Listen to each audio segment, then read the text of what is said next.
ദോഹയിലെ ആക്രമണത്തിന്റെ പശ്ചാത്തലത്തിൽ ഇസ്രായേലിനെതിരെയുള്ള പ്രമേയം ചർച്ച ചെയ്യാനൊരുങ്ങി അറബ് രാഷ്ട്രങ്ങൾ. ഖത്തർ പ്രധാനമന്ത്രി ഈ ചർച്ചയ്ക്ക് തുടക്കം കുറിക്കും. അറബ് ലീഗ് OIC അധ്യക്ഷന്മാർ യോഗത്തിൽ നിലപാട് അറിയിക്കും. മുഹമ്മദ് അബ്ബാസ് കൂടുതൽ വിവരങ്ങളുമായി ദോഹയിൽ നിന്ന്. അബ്ബാസ്, എന്താണ് ഇതിന്റെ വിശദാംശങ്ങൾ?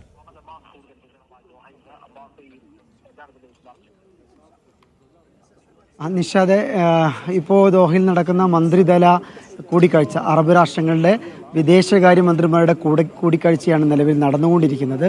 ഇത് ക്ലോസ്ഡ് ഡോർ ഡിസ്കഷനാണ്, സമ്പൂർണ്ണമായി അടച്ചിട്ട ഡിസ്കഷൻ എന്ന് തന്നെ പറയാം. മാധ്യമപ്രവർത്തകർക്കോ മറ്റുള്ളവർക്കോ ആർക്കും തന്നെ അങ്ങോട്ട് പ്രവേശനമില്ല. നമ്മളും ഇതിന് ശേഷമുള്ള ഒരു പ്രസ് മീറ്റിന് കാത്തു നിൽക്കുന്ന ഒരു സാഹചര്യമാണുള്ളത്. അറിയാൻ കഴിയുന്നത് പ്രകാരം ഓൾമോസ്റ്റ് എല്ലാ ഈ പശ്ചിമേഷ്യയിലെയും അതുപോലെ അറബ് മേഖലയിലെയും ഓൾമോസ്റ്റ് എല്ലാ വിദേശകാര്യമന്ത്രിമാരും ഇന്നത്തെ യോഗത്തിന് എത്തിയിട്ടുണ്ടെന്നാണ് അറിയുന്നത്. നമ്മൾ കഴിഞ്ഞ ദിവസം റിപ്പോർട്ട് ചെയ്തതുപോലെ സൗദിയിലെയും അതുപോലെ തുർക്കിയുടെയും പാകിസ്ഥാനിലെയും യമനിലെയും ഒക്കെ വിദേശകാര്യമന്ത്രിമാർ ഇവിടെ എത്തിയിട്ടുണ്ട്. അവർ ഈ ഡിസ്കഷൻ്റെ ഭാഗമാണ്. ഇസ്രായേലിനെതിരെ ഉള്ള കരട് പ്രമേയമാണ് ഈ വിദേശകാര്യമന്ത്രിമാരുടെ യോഗം ചർച്ച ചെയ്യുന്നത്. ഈ കരട് പ്രമേയത്തിൽ ഇസ്രായേലിനെതിരെ ആഗോളതലത്തിൽ എന്തെല്ലാം തരത്തിലുള്ള സമീപനങ്ങളാണ് സ്വീകരിക്കേണ്ടത് എന്നതിനെ കുറിച്ചിട്ടുള്ള വിശദമായ ഡിസ്കഷൻ, വിശദമായ ചർച്ചകൾ, കൂടിയാലോചനകളൊക്കെ മുന്നോട്ട് പോയിക്കൊണ്ടിരിക്കുകയാണ്. ഏതായാലും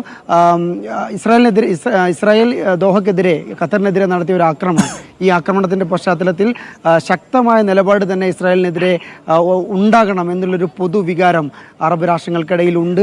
അതിൻ്റെ ഭാഗമായിട്ട് തന്നെയാണ് ഒരുപാട് രാഷ്ട്രങ്ങൾ ഈ ആക്രമണം ഉണ്ടായതിനു ശേഷം ദോഹയിലെത്തുകയും അതുപോലെ ഖത്തർ അമീറിനെ വിളിക്കുകയും ഖത്തർ പ്രധാനമന്ത്രി US അടക്കമുള്ള സ്ഥലങ്ങളിലേക്ക് പോയി ഖത്തറിൻ്റെ നിലപാടിന് പിന്തുണ തേടുകയും ചെയ്തിരുന്നത്.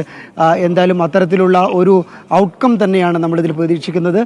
നേരത്തെ അൽ ജസീറ റിപ്പോർട്ട് ചെയ്ത പ്രകാരം ഇറാൻ ഏതെങ്കിലും തരത്തിലുള്ള പ്രൊഡക്റ്റീവായിട്ടുള്ള ഫലങ്ങൾ ഇതിൻ്റെ മീറ്റിങ്ങുകൾക്ക്, ഇത്തരം കോൺഫറൻസുകൾക്ക് ഉണ്ടാവണം, ഇസ്രായേലിനെതിരെ ഒരു ജോയിൻറ്റ് വാർ റൂം തന്നെ തുറക്കണം എന്നുള്ള അർത്ഥത്തിലൊക്കെ പ്രതികരിക്കുകയുണ്ടായി. ഈ പ്രതികരണം അൽ ജസീറ റിപ്പോർട്ട് ചെയ്തിരുന്നു. ഇങ്ങനെ ഈ ഒരു അർത്ഥത്തിൽ ഇസ്രായേലിനെ ആഗോളതലത്തിൽ കോർണറൈസ് ചെയ്യാനുള്ള ഒരു ശ്രമം, അത് ഏതെല്ലാം തരത്തിലാണ് അതിൻ്റെ ജോയിൻറ്റ് ഡിക്ലറേഷനും ഇതുമായി ബന്ധപ്പെട്ട ചർച്ചകളും പുരോഗമിക്കുന്നത് നമുക്കറിയില്ലെങ്കിൽ പോലും ഏതായാലും ഇസ്രായേലിനെതിരെ അർത്ഥശങ്കയ്ക്കിടയില്ലാത്ത വിധം ഇസ്രായേൽ ഖത്തർ നടത്തിയ കടന്നാക്രമണത്തെ കുറിച്ച് ചർച്ച ചെയ്യുകയാണ് അറബ് രാഷ്ട്രങ്ങൾ.